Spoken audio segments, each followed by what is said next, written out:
Alright, so I've played about 4 to 5 hours of Sonic Racing Crossworlds.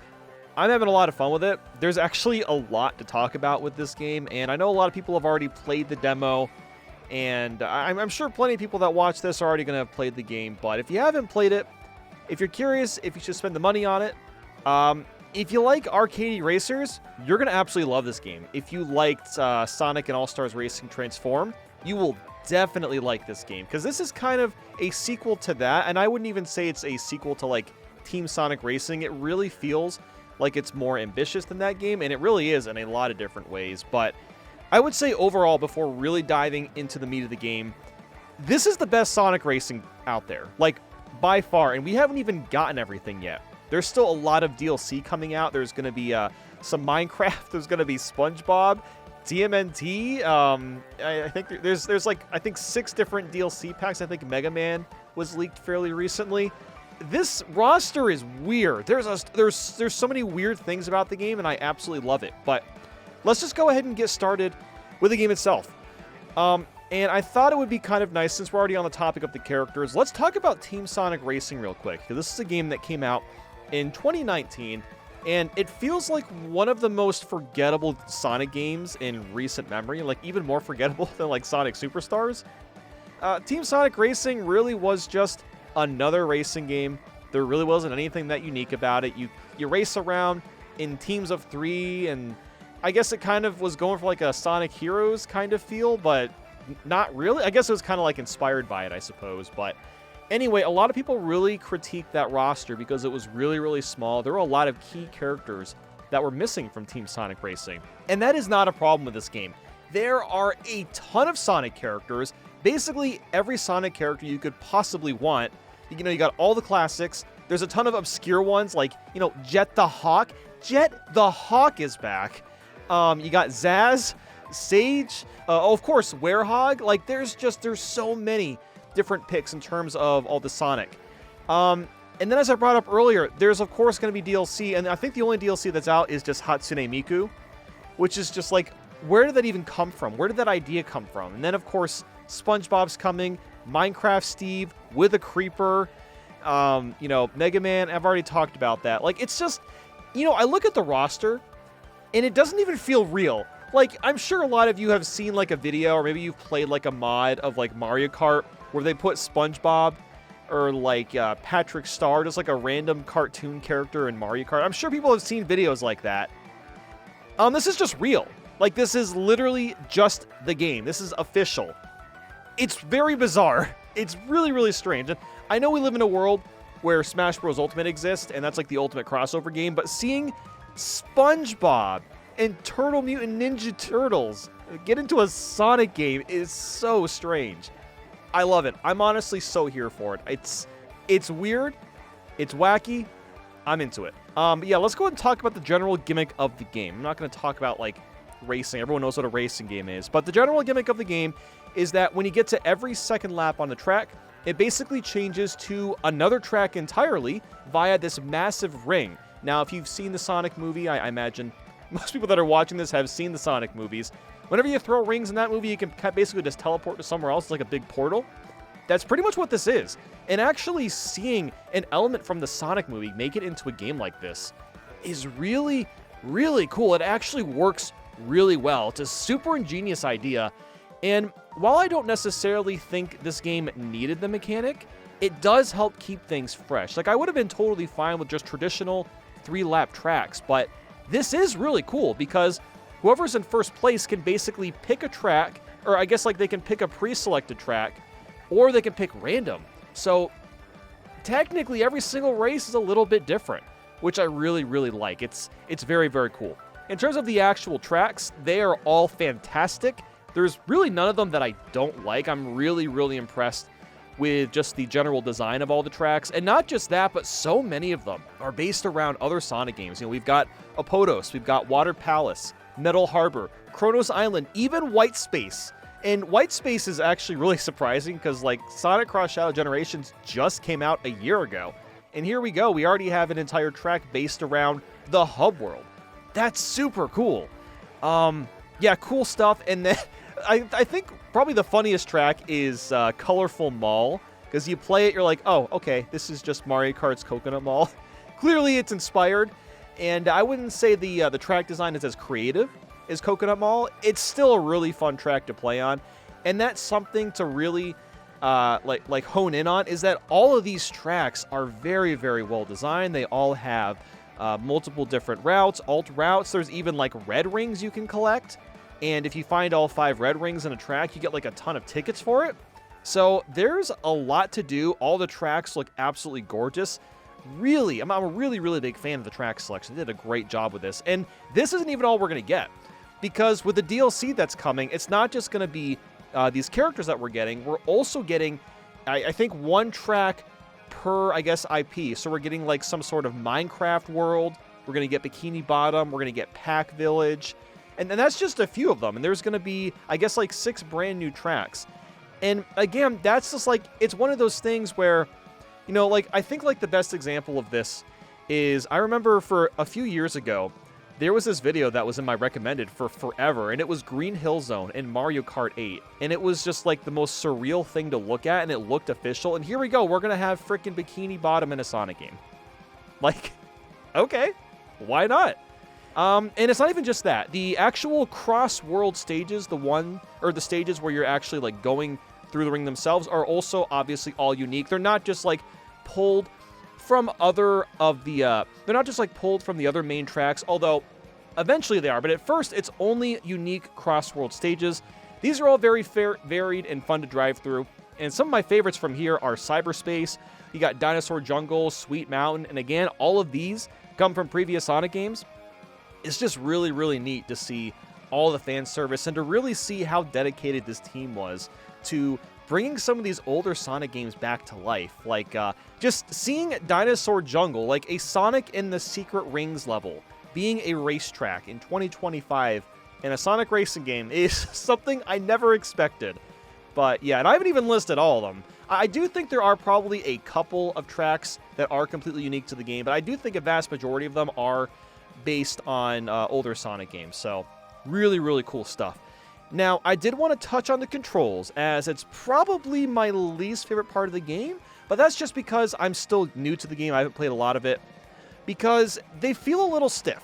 But with a little bit of time, after doing about, I don't know, I'd say like 2 Grand Prix, it's pretty easy to get used to them. But overall, they definitely feel a little stiff. And I think the best way to kind of describe this is that when you're turning normally, the turns don't feel sharp enough. But when you're drifting, then the turns feel too sharp. So either your turning is not strong enough or it's too strong. There's not really a happy, balanced equilibrium per se. But again, it's something that you can adjust to over time. It took me a while. Like, there was a lot of times, you might even see it in my footage, where I'm just like driving into the grass when I'm trying to drift, because I'm so used to just Mario Kart style drifting, in which when you do a drift, you have all this extra freedom to kind of like pull back, and you don't have to commit so much to the drift. But in this game, when you drift, you got to commit to it. Like, if you're going in and you're trying to build up like boosts, then you really have to turn towards the direction that you're drifting. If you try to pull away, you can kind of pull away, but not really. But again, it's not necessarily a bad thing. It's just something that you do have to get used to. Now, of course, with all these characters, there's also a bunch of vehicles, and all these have their own stats, as you'd expect. And one of my favorite parts of the game is that you can actually further customize this with these custom plates. I guess that's what they're called. They're just called plates. But basically, what the plates allow you to do is you can basically add perks to your character/kart combo, and I think this is freaking awesome. I really wish more racing games did stuff like this. Now, I have not played a lot of the game yet, maybe 4 to 5 hours, but what I have been rocking so far is maximum traction, which basically means I won't be slipping on sand or ice. There's fast tricking, so you can trick much quicker than normally. And I also have a slight stat boost on handling. But again, there's a lot of options. Like, I believe there's one where the drifting, like the amount of turning you have to do for drifting can be drastically reduced depending on which level of drifting you're at. You can also slightly boost up like your speed, your acceleration, your power. There's so many, and I definitely haven't even come close to unlocking them all, but there is a lot of customization, and I really, really like that a lot. Now, in terms of game modes, there's not much. This is a very arcadey kind of kart racer, which isn't a bad thing. In fact, I think it's what a lot of people have been kind of missing, especially those that have been playing Mario Kart World this year. They're probably missing the more arcadey experience. You're going to get that with Sonic Racing Crossworlds. It is arcade to the bone. But I figured it was worth at least mentioning that, just because a lot of people are going to compare this to Mario Kart World. I mean, I've been doing that myself. It's kind of hard not to. But in terms of the actual game modes that are available, we've got Grand Prix, Race Park, and Time Trial. Now, Grand Prix, I mean, it's pretty much what you expect. You do a few races, and then you get a trophy for getting first place or whatever. That's pretty much how it works. The only thing that I guess is kind of unique about the game is that there are 3 tracks per Grand Prix, and then the fourth race is not a new track, but it's basically 1 lap of the 3 tracks that you just did. And what I find actually really interesting about this is this almost reminds me of what Nintendo tried to do with intermissions, except that since you just have the portal ring system, there's no boring section. Like, the intermission is literally cut out of existence. It does not exist. You just go from one fun lap to the next fun lap and then to the final fun lap. And that's just how it is. So, it's awesome. In terms of what you can unlock with Grand Prix, again, I haven't unlocked everything, but basically you have like a rival racer, and if you manage to beat, I think it's like 23 different characters, you unlock Supersonic doing it. And not only that, but after, I think, getting a gold medal in all of the basic Grand Prix tracks, you unlock the Supersonic Speed mode. Now, the game doesn't feel too fast, just the regular Sonic speed it was basically what I was playing at, but the Supersonic Speed, holy crap, that's actually a pretty drastic difference. And I hate to bring up Mario Kart again, but it really is a perfect example. The regular Sonic Speed is like playing 150cc in Mario Kart, and the Supersonic Speed is like playing 200cc. It really feels a lot like that. But I like it a lot more in this game because the tracks are actually designed around Supersonic. It's weird to say because like Supersonic's a character and then they call it, the name convention's a little weird, but I kind of get it because it's a Sonic game, but whatever. The Supersonic Speed, the 200cc, it works a lot better with these tracks because a lot of the turns are a bit wider. They're fairly large tracks overall. So playing in 150 doesn't feel like painfully slow, and 200 also doesn't feel too difficult either. You're definitely going to run into moments where you do need to brake. Like, of course, there are going to be some quick and sharp turns where if you don't brake, you're flying right off the track.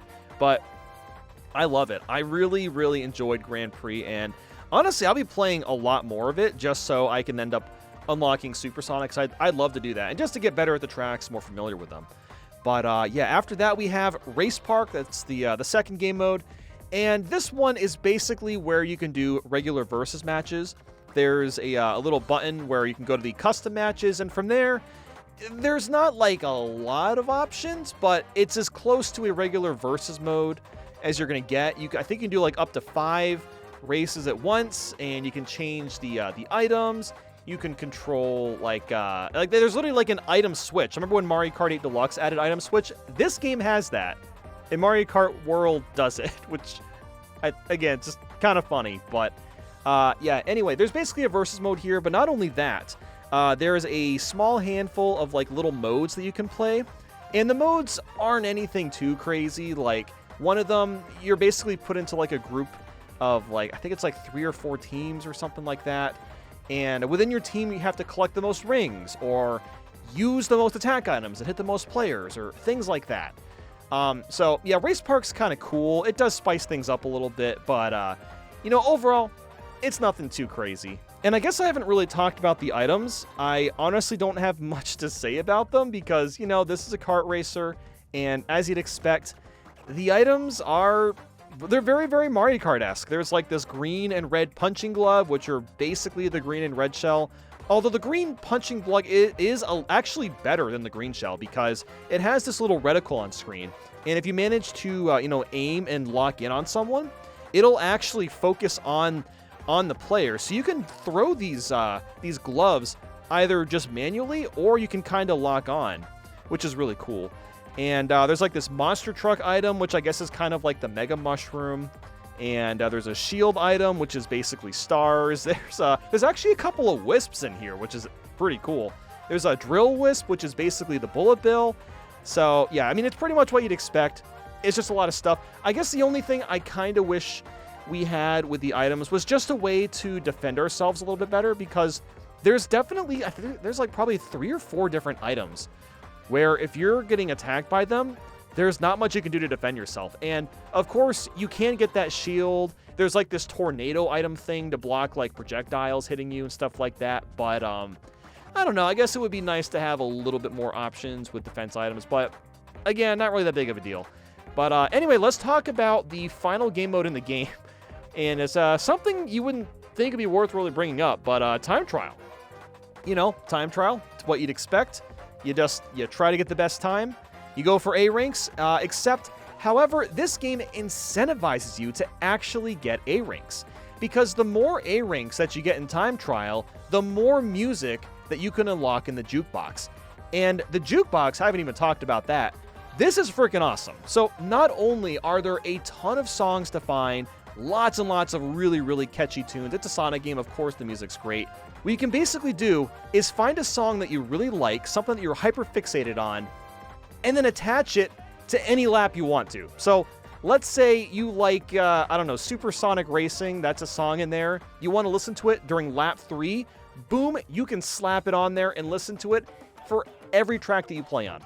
That is awesome. And I've actually never seen a racing game do this. It's very unique. Not like obviously there's been racing games where you can like pick your own music, but like the fact that you can select music based on the lap you're on. I've personally never seen a racing game do that. I think that's freaking awesome. And that's why I'm going to be going for A ranks for time trials, because I want to unlock all the music and then be able to just like swap music around. And I love it. I freaking love that. And that is something that I really like about the game overall, is that everything you do, you're rewarded for. You never feel like you're wasting your time doing anything. You're unlocking stuff doing Grand Prix. You're unlocking stuff just playing races just for the heck of it, even if there's nothing really attached to it. You'll unlock stuff doing time trials. It's awesome. And I really, really like that the game does that. But let's touch on the machine customization as well. And this is something I honestly haven't messed with too much. But again, there's a lot of stuff to unlock here. If you do end up enjoying the game, I mean, like I said, I've barely scraped the surface, and I can already tell there is a ton of ways to customize your car. You can obviously change the color, you can add decals, you can kind of like turn them and rotate them in any way that you want. It's pretty sweet. Speaking of the vehicles, I did also want to bring up the hoverboards. The Sonic Rider hoverboards make a return. Like, what? That's so sick. And I remember seeing the hoverboards from the first trailer when the game was first announced. And I kind of forgot they were in the game until like replaying this, because I haven't played the demo. I've barely paid any attention to like videos or trailers after that first one, because I wanted to go into this as raw as possible, because I was really, really excited from that reveal trailer. And yeah, it's just cool to have hoverboards back. And there's still a couple of things you can do too. There's some challenges where you can basically complete them to unlock tickets. And of course, the tickets can be used to unlock all the car stuff in the game. There's a friendship mode, and basically, again, you can use your tickets and level up your favorite character's friendship, and you'll unlock decals that way. I also believe you can unlock skins. So that's really nice. And also, speaking of skins, I unlocked a skin for Sage, and guess what? There was a sub-menu that came up. Yes, the skin for Sage was not slapped on like with all the skins in Mario Kart World. No, there's an actual sub-menu for the skins. I know, crazy concept. But yeah, like I said earlier, the game is just constantly rewarding you for the effort that you put in, and I was really liking it.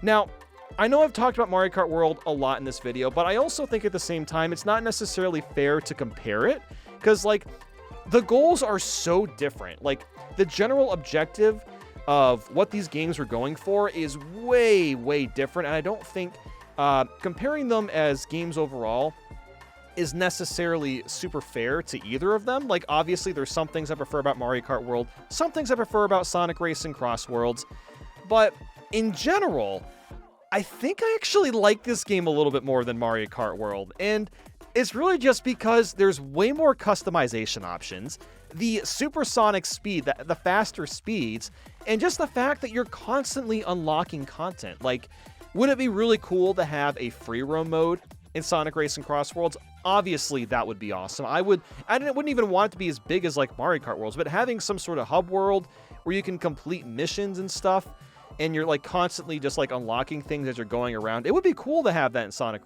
Racing Crossworlds. But the thing is with Mario Kart World is like it has that, but there's just nothing to do. Like there's nothing to do in the game at all. Like you unlock what, mirror mode?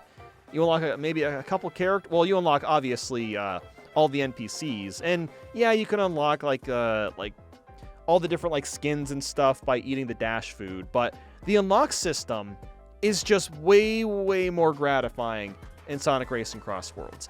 Like I think probably the best way to summarize it is that Sonic Racing Crossworlds does a better job at trying to be a video game than Mario Kart World. Because I think Mario Kart World, like, obviously it is a video game, but that's not necessarily its goal. I think the goal was for people to vibe out and just have a chill time, just driving around casually.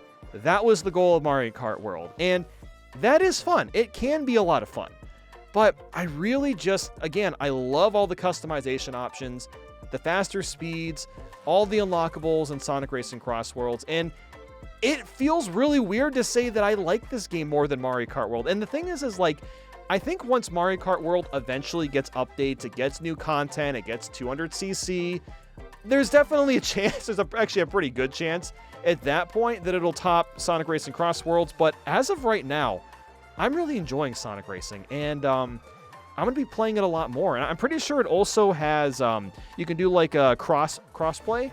So I'll definitely be playing with other people that don't even have it, because I got it on Steam. I'll be playing with people that have it like on Switch and stuff. So I'm really excited, and honestly, I'm just going to get back to playing because it's a lot of fun. It's definitely the best Sonic Racing game, but only one slightly tops it. And we all know what that is. It's Sonic R. You know I'm right.